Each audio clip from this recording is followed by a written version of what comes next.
it's funny because all three of us are all self-employed, and I don't think any of us would want to work for somebody, or at least work for somebody full-time, because I still have the part-time law enforcement gig.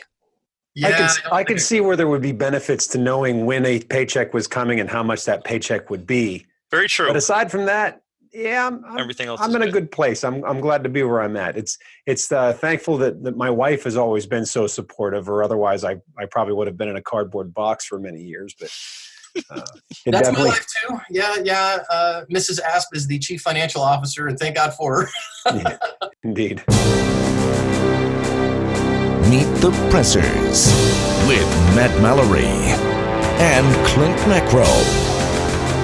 Brought to you by Public Safety and Education and the Trigger Pressers Union. And now, your hosts.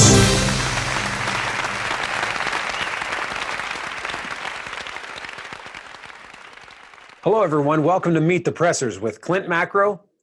And I'm Matt Mallory, and we have a very special guest, John Correia. This episode is made possible with the generous support of Shooter Technology Group, ASP, Saber Red, Lee Armory, and the SFD Responder 2.0. Thank you. So a little bit more about your background. I know we talked about at the expo. You kind of gave a little intro to our guests, but if you wanted to go a little bit more in depth on that and kind of how it started and where you're going now, and we definitely for sure. So I'm the founder and owner of Active Self Protection. We're a self-defense and firearms training company based out of Phoenix, Arizona. But if you know me from the YouTube channel, right? When people ask, "What do you do for a living, John?" I say, "I talk while people get mugged on YouTube." It's an interesting world. So I've become kind of one of the subject matter experts in how real defensive gunfights go, just by watching and analyzing so many. So we've analyzed around 20,000 real life defensive encounters at this point, caught on surveillance video, some badge cams as well. And we put a new one up every day there. So for my background, I started shooting when I was a kid, but I didn't, my grandpa took me out hunting when I was a boy. My dad owned a few guns. But I didn't really get into them until after I got out of the military. I served in the Navy for 8 years, and it's so funny because people on the channel will sometimes say, "Well, what's your qualifications for doing this, John? Were you ever a cop? Are you in the military?" And I was like, "Yeah, I was in the military for 8 years." And they go, "Oh, okay, cool." And then they drop it. I'm like, "No, keep asking questions, goofball, because do you know what I did in the military? I made hot water the hard way in Uncle Sam's Canoe Club, okay?" So, I operated nuclear reactors for 8 years. I was an electronics technician. I was on the USS John C. Stennis. So got out of the Navy. Really hard to own guns when you're in active duty, at least when I was on active duty from 95 to 02. It's just a pain to get them on base and all that stuff, so I didn't. When I got out, I bought a home defense shotgun after my wife and I bought a home. But then in 2006 is really when it started for me. I was managing a video game store while I was going to graduate school, to seminary, and managers were getting mugged for Xbox 360s and PlayStation 3s, a couple of shootings, even a murder. So I was like, nah, man, that's not happening to me. So at the time, I had a little extra cash, so I went down and got my CCW. And in Arizona at the time was not constitutional carry. We are now first state in the union, modern state to go constitutional carry, but that hadn't happened yet. So I went and got my permit, took an 8-hour class to do that. It was a farce. And then bought the wrong gun, put it in the wrong holster, loaded it with the wrong ammo, and carried it as a magic talisman for a while. It was a lucky rabbit's foot, warded away danger.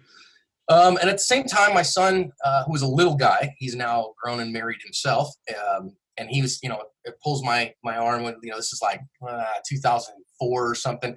He, hey, Papa, he started taking martial arts, started taking karate as his extracurricular activity. My wife and I were homeschooling. And he says, Papa, come and take karate with me. And I'm like, dude, I am going to school full time and I'm working full time. I'm pastoring a little church on the side. Yeah. Like, dude, I do not have time for that. Well, what about when you get out of school? All right, buddy, pat.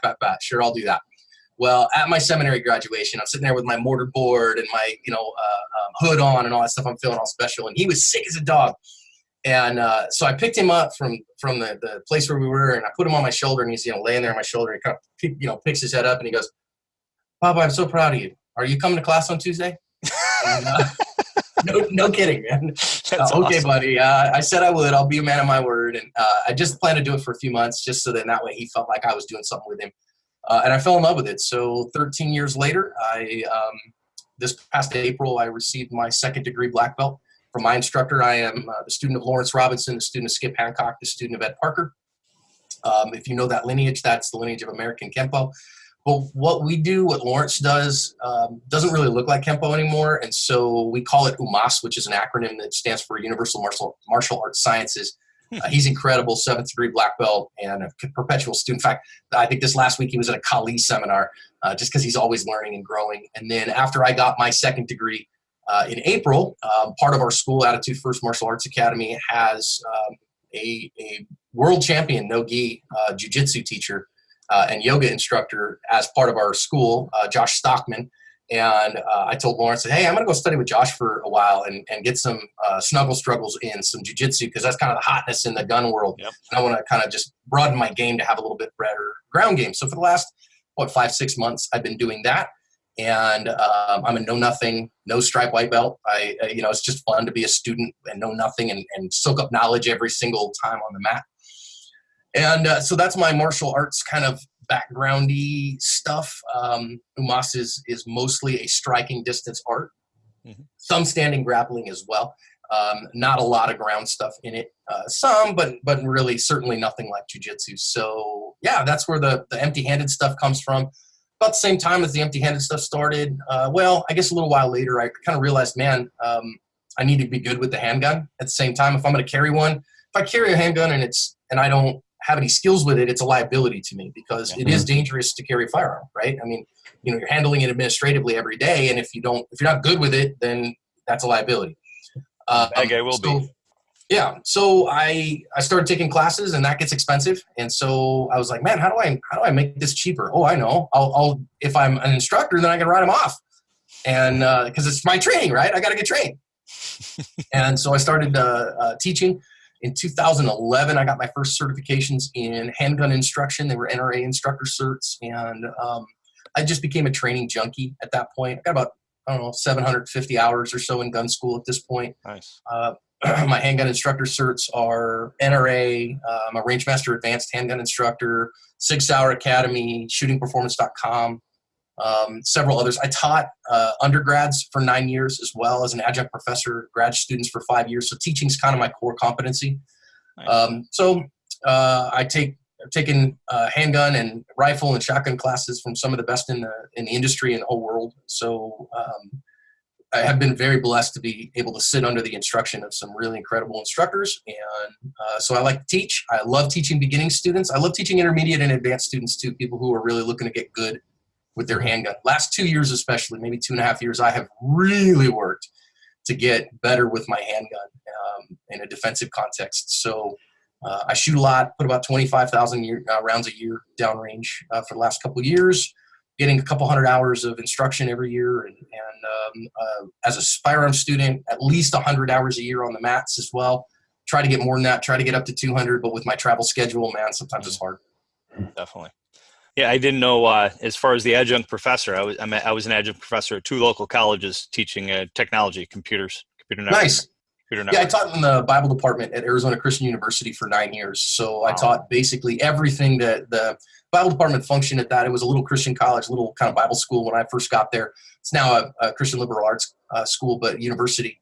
But when I first got there, the Bible department kind of was like their gen ed department. And so I taught, everything they do: biblical interpretation, New Testament, Old Testament, pastoral skills, preaching, theology, capstone. Wow. I ran their internship program for a number of years. So as an adjunct, I did it all. I was, believe it or not, our department chair was treated for prostate cancer the 5th year I was there or something. And so he was gone for most of the semester. And the provost, who was a friend, looked at me and said, "You're the department chair until he comes back." And I was like, "I'm an adjunct professor, dude." And he's like, "Yeah, but I know you'll do the job, so you're it." I'm like, "Am I going to get paid for this?" And he's like, "No." Okay, well, there we go. God's got a plan, right? Yeah, right. So, I did that for 9 years. I was a pastor for 14 and a half, give or take. I'm still a shepherd. I didn't leave the faith. January 2017, ASP became my full-time occupation and full-time, income, and the church became a part-time income. And then February 2018, it became my sole job. So I'm not currently shepherding a local congregation. I don't know that I ever will again. Honestly, I love being a pastor. I hate running the corporation, quite frankly. Yeah. Running the organization drives me bazonkers. So I don't know that I'll do that again, but I sure love shepherding souls. Amen. It's interesting too, the type of people you meet on the range and the opportunities for fellowship that just organically happen when you work with other folks of like mind, especially those that have taken on the responsibility to be their own family first responder.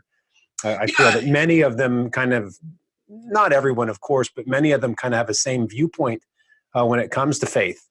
Yeah, my experience so far. Yeah, they do tend to go hand in hand. Gun folk do tend to be a little bit more conservative. Conservative folk tend to be a little bit more religious. That's just statistics. I find I have friends all across the spectrum, and folks that I get to shepherd. I've had a couple people, major organizations maybe that are outside the faith that are like, hey, John, do you feel like you traded in your local congregation for the congregation of active self-protection? And I say, absolutely not. You can't be a pastor to 1.4 million people. You can't. I don't care what you think. You can be a talking head. You can be an educator, but you can't be a pastor. A pastor is somebody who walks with you and loves you through the challenges of life and you live with. And so now I've met some incredible folks through the firearms industry, through the self-defense industry that I consider part of my local congregation, but they're not the same thing, So, but you're right. I have a bunch of friends that I get to encourage and several guys that I'm discipling who I met through the firearms industry. So, I think you're right on that, Clint. This is Aaron Marko with Defense in Depth, and you're watching Clint Macro and Matt Mallory on Meet the Pressers. Meet the Pressers. You have an event coming up, so why don't you tell our viewers and listeners about the event and how they can help and help to further the cause for foster children. Yeah, man. So a little bit of the background on the story. So the event is next month. It's September 27, 28, 29 at Tallgrass Shooting Sports, which is at the Living Water Ranch just outside of Manhattan, Kansas. It's literally, if you threw a dart and hit the middle of America, you pretty much know exactly where you need to be. The geographic, real close to the geographic center of America. We're calling it the Active Self-Protection National Conference. We did a national conference in 2016, but we haven't done one since. So this is really and it's a relaunch, a reset. It's all new, different. It's a conference style. So we're going to have 3 live fire ranges and 5 classrooms operating in 2 and 4 hour blocks. So you'll have some shorter classes, some longer classes, some live fire classes, obviously on the range classroom, not so much live fire, some empty-handed skills. And we kind of internally call the conference Bullets and Bibles, or we've also jokingly called it the 5 Bs. So we have bullets, Bibles, bourbon, barbecue, and Brazilian Jiu-Jitsu, not necessarily in that order. What we're doing, though, is last year I taught a class at Tallgrass for the owners there, Mike and Lisa Urban, and had students come in, and we did our normal Cover Your Asp tour. And they just are dear people. And they're at the Living Water Ranch. They run the Flint Hills Foster Teen Camp. And they bring abused and abandoned foster teens in, particularly those who have aged out of the system. At 18 years old, about 40% of foster teens are completely homeless. And what that lets us do is they bring them in and they provide for them. And in providing for those kids, they give them a place to live. They teach them about life. They teach them about the Lord. They help them to have a chance to make it through the world. And so what we're doing is trying to help them raise funds because they don't have anybody else supporting them. They do it out of their own pocket. They do their own fundraiser and those things. So the conference, what we're doing is rather than active self-protection taking anything out of it, which is not wrong. If you run a conference and you make money at it, that's totally fine, totally good. I have no problems with that whatsoever. But what we decided, it's just part of my faith commitment to Christ that I am going to do good with what he's given me, and we have to. And so that everything's running through the Flint Hills Foster Teen Camp. So we got some corporate donors who are providing for the instructors to come in. The instructors are all donating their time. Nobody's making a penny out of it. But obviously, we've got to pay for them to get there, right? Can't ask them to also pay for their travel expenses. So we got some corporate donors who donated to the camp and to the event who are going to take care of the expenses for the instructors. Folks like HK are providing for that folks like Palm OC, folks like Firearms Legal Protection, folks like Nanook Protective Cases. And then what we're asking people to do is there's still a few seats left to the conference. There are about 20 seats left. And we have some few left, even spaces in the barracks. So they have the ability to have about 100 people in the barracks, which is, I mean, it's not quite like a military barracks, but it's not the Taj Mahal, but it's a place to sleep and a place to keep your things. And we're asking for a $500 donation directly to the Flint Hills Foster Teen Camp. And that gets you the weekend of training. So all 3 days, Friday, Saturday, Sunday of training. That gets you your meals included, because we're cooking everything on site. It's a little waste from things. That gets you for the next couple people who register that want them, a place in the cabins for a place to stay. So basically your cost for the weekend is whatever it costs you to get there, and that $500 donation that's tax deductible. And that's it. Plus ammo, whatever ammo you shoot up. There is also a hotel close by in Manhattan. It's about a 15-minute drive that we've got a hotel discount rate at too, if you'd rather have a private place and, place to get away and all that stuff. So, so all that there is what's going on. Now the conference itself, we inside that organization, we call it Bullets and Bibles. So if you know me and you know what I do, we're going to have ranges going all day. We're going to have all that. But I'm gonna be a shepherd, so that means you can have as much Jesus there as you want, or as little. That's on you. But every morning we'll be leading some morning devotion and some prayer time and some Bible study time. I'm gonna lead some of that. My pastor friend Sam Middlebrook from Red Hawk Firearms Training, who's pastor in Yakima, Washington, is going to be leading some of that. Mike Irvin, who is the pastor out there at Living Water Ranch, is going to be leading some of it. And then Saturday night we're going to have a worship service. And again, you participate as much in that as you want. I certainly will. Going to have really incredible worship led by a couple of good friends, including Sam, including Edward Williver, including John Masek, who is my director and video editor. I'm going to preach Saturday night. I don't get to preach very much as a pastor anymore since I don't have a local congregation, so I'm not passing up that opportunity. We'll have fun with that. I don't beat people up with the Bible. I show them how to live for Christ as best I can every day of my life and invite folks to follow along the way with me. So it's just going to be an incredible time. And we've seen people's lives changed at these kinds of events, people who meet God for the first time, people whose handgun skills get incredibly better, people who they learn things in the classroom settings. We're even having my friend Candace Stump is coming. She's a high-level jiu-jitsuka and a longtime teacher and world competitor. And she's teaching like Brazilian jiu-jitsu for beginners and just enough jiu-jitsu for women. And so it's just going to be a fantastic time. So come on. We got a few seats left. Mantis is a big sponsor, Mantis X. Yes, and I didn't mention them. They're going to get angry at me for that. But Mantis, I'm bringing them up. Brand new X10. They are sponsoring the event as well. Great, good dudes, Christian folk who are going to come. They're going to send a couple instructors, bunch of their units. The new X10 is really, really awesome too, with the holster draw and all that stuff. It's really cool. Yeah. Really love them. MagTech Ammunition is one of my sponsors as well. We're going to have a whole bunch of MagTech ammo there for people to buy at good prices if they want to. Couldn't finagle that. Ammo is expensive to make, so I couldn't quite finagle freebies. But we will have some ammo there for people to buy if they need it. And they're a big one there. Of course, like I say, HK. The folks sponsoring the conference are fantastic, man. We have to be very careful here, of course, in how we say things. They're not sponsoring the event. They are corporate donors to Flint Hills Foster Teen Camp. It's very kind of them to do that. Our hope and our goal is, the last time I talked to Mike and Lisa, that it's about $4,000 a year, all things considered, for them to house a child out there and feed them and take care of them and do the things that they need. And so I said, look, man, we want to raise at least $50,000 so that they have 12 kids funded for the next year. And that could change the life. You think a couple of generations down, you get a kid that wouldn't make it, that gets out of the system instead and gets propped up on their feet, gets a scholarship to college, gets the basics that they need, gets kind of moving in a positive direction, and then they get married and have kids. And by the third, fourth generation, those 12 kids have affected hundreds of people in their local community. We've had 10 foster children in the house. We actually have a 3-week-old. He came to us 3 days. He was 3 days old. Wow, he had marijuana, cocaine, and alcohol in his system when he was born. So happens all the time. No child gets into the foster care system because they're being well taken care of. yeah, very true. And You some know, even get out of the system and go back to the same squalor and stuff that they came from, just because they're trying to turn them around as quick as possible for numbers. So even the system's flawed to an extent that's trying to save them.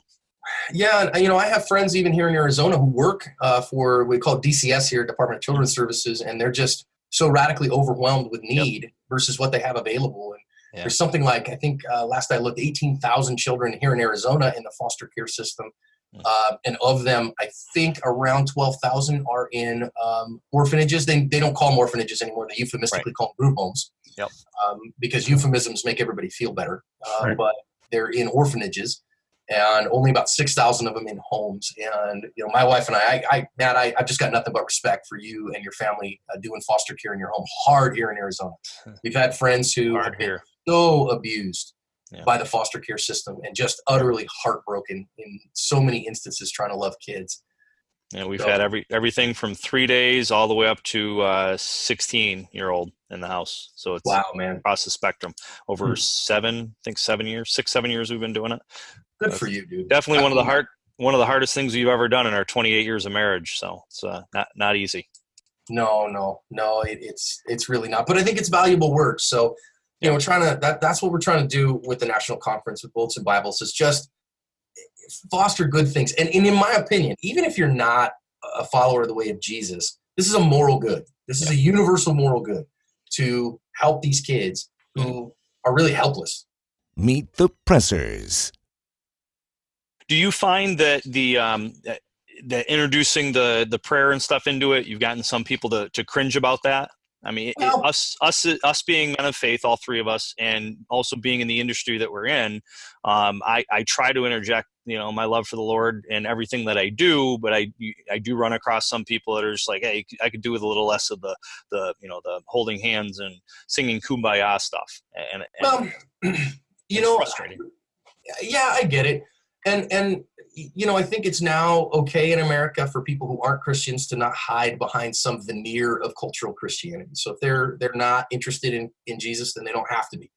And I tell folks, look, the reality is I respect you and who you are, and I am grateful that you let me be who I am. So at my conference that I'm running, I'm going to pray for meals. Like, that's just going to be a thing. But you know what I've found as I try to just live out my life, I'm not going to start every range session with a prayer. I'm going to pray, but, I'm not going to, have everybody gather around. But if you don't want to come to Bible study in the morning, totally cool, man. I'm not going to look down my nose at you.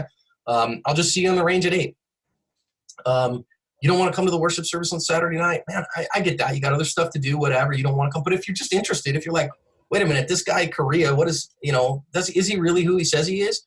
I hope so. And I try to be authentic with that. And so come and investigate. Clint actually does a prayer before range time every class, right, Clint? Is it just about every class. There's been a few times where I was hosted by some people that I knew that really wouldn't want to go there, and just out of respect to them, I kept it to myself. But I normally will do a prayer actually to finalize my safety briefing. Yep. At the end of it, and I just say, hey, this is something that it's kind of a selfish thing. It's like I feel I need to do it before we do live fire, and so I say this is something I like to do. If you want to join me, please do. If not, I'll be done in a second. So just hang tight and I'll do it. And really, like, the biggest thing is I hope that none of us ever have to use the skills that we're learning here today in real life. And I think that's the biggest thing. And so because of that, I think it helps to reinforce our avoidance message that we give in all the classes that we give too. So for those that maybe aren't, really that into the prayer, maybe that helps to reinforce the avoidance portion of it. That's how I look at it. I think it's valuable, man. Very cool. Hey guys, what's going on? Todd Fossey here from Integrated Defense Strategies, aka IDS. You are watching Meet the Pressers with Clint Macro and Matt Mallory. Meet the Pressers. Where can people find you, learn more about you, and get a hold of you, learn what you're doing, keep up with you? Active Self-Protection, best place to find me is on YouTube. If you just search, there's actually 2 channels there, Active Self-Protection and Active Self-Protection Extra. So 2 YouTube channels. We have a Facebook page. Just look up Active Self-Protection on there. You can follow me on the grams if you want, you guessed it, Active Cell Protection. Find our website, activecellprotection.com. I have a public figure page as well on Facebook. If you want to have daily devotion and stuff like that, it's facebook.com/the Ask Guy, or just look up John Correia. It'll show up as a page. Cool. And you can private message me there if I can help you at all. And on the activecellprotection.com website, at the header of the navigation, is a link to the national conference, and you can find out all the information there. Before you go, I just want to say congratulations. You're the first double guest. You've been on the show twice, technically. Very true. Wait a minute. Wait, that might not be true. Who? Oh, Josh. But you were the only one that has done 2 interviews, I guess. So you can keep that, but we'll put an asterisk next to it, like my title. I'm going to keep it. Yeah. So thank you for your support and your mentorship. You've been very helpful to give us tips on how to grow the show, and we greatly appreciate it. Most definitely. That's been, you've been there for me. I really appreciate that. I reach out to you, and you don't, in the beginning you didn't know me from Adam, and you'd still respond and say, who is this guy? Well, all right, here's a carrot for you. Hopefully this helps. And it did. It definitely gave us some good direction. Well, thank you again. Yes. Thank you. Stay safe. You too, guys. We have a lot of sponsors that made this show possible. Make sure you check them out and give them your business. This episode is made possible with the generous support of Shooter Technology Group, ASP, Saber Red, Lee Armory, and the SFD Responder 2.0. Thank you. Hey, so what do you got there, Matt? That is a AK-47 from Lee Armory, one of our sponsors. This is the true AK-47 that is illegal in New York. It's legal for you to own in New York, It is legal for me to own because 1, I'm law enforcement, and 2, I'm an FFL. So this is the AK Sporter Hunter. So it is a banned state compliant AK-47. Banned state compliant AK-47. So it does not have a pistol grip where the pistol grip normally would be on this one that I just showed you. That pistol grip has been removed. The action was moved back, and a plate was put here, and then just a regular rifle stock was put on it. So okay. Actually, so that is New York compliant. It is. This is New York compliant. It doesn't have a bayonet lug. Doesn't have a threaded barrel. The actual barrel has been the threads on it have been ground down, and then a cap was put over top of that. Doesn't have a forward grip, and it does have a removable magazine. And that's what, in New York State, if it's a semi-automatic, which AK-47 is, with a detachable magazine, then it can't have XYZ and all those things that I just mentioned, it cannot have. That's why this, for a civilian, somebody not in law enforcement like myself, and somebody who's not an FFL like myself, couldn't have this legally because 1, it has a pistol grip, and 2, there's actually a threaded barrel underneath here. Even though it's got a cap, there's a threaded barrel underneath there. So in 2013, you had to register your assault weapon, is what it's called in the SAFE Act. And as long as you register your assault weapon in the SAFE Act, so they know where to come and get them if they decide to ultimately ban them completely from everybody, then you're able to keep them. Would you be willing to speculate on the percentage of people that actually did register? It was a very low percentage that actually registered their firearms under the SAFE Act. It's another example of government violating the rights and liberties of law-abiding citizens with a law that they can't enforce, and they immediately make the law-abiding public into felons in many cases by passing a law overnight over a piece of property. This is a 30-round magazine. This is a 10-round magazine. This is New York compliant. This is other places compliant. So if I were a law-abiding citizen, not in law enforcement, and lived in the state of New York, if I had that 30-round magazine, I would cease to be a law-abiding citizen, or Correct. Could I own that? Nope. You're not allowed to be in possession of. And in New York State, possession means in your vehicle, on your person, in your home. So if you had this somewhere in your home, you technically are in possession of a 30-round high-capacity magazine, is what the law states. And that would be a crime in New York State to be even in possession of this. If we look at the law altogether, right? So we'll go back to this one. Semi-automatic with a detachable magazine. Semi-automatic with a detachable magazine. This feature, this furniture doesn't change the effectiveness of the rifle. So what are they trying to do? Are they trying to ban the effectiveness of the rifle? And that right there just proves that the politicians weren't about trying to make a law that actually would stop bad people from doing bad things. It was to ban something that they were scared of, that they thought was going to hurt people, with no forethought in it. And like, well, how can we really do this to make it common sense, which, as we know, banning the guns from good law-abiding citizens isn't going to stop a bad guy from killing somebody. They're going to find another way if they can't get a gun. As I always say, Pennsylvania, excuse me, we're only one bad election cycle from being just like ends up in New York. Yeah, Inja, like that. Thanks for watching the show. Make sure you like, subscribe, share, and click that little bell to make sure you know when our next episode's uploaded. Until next time, adieu. Meet the Pressers.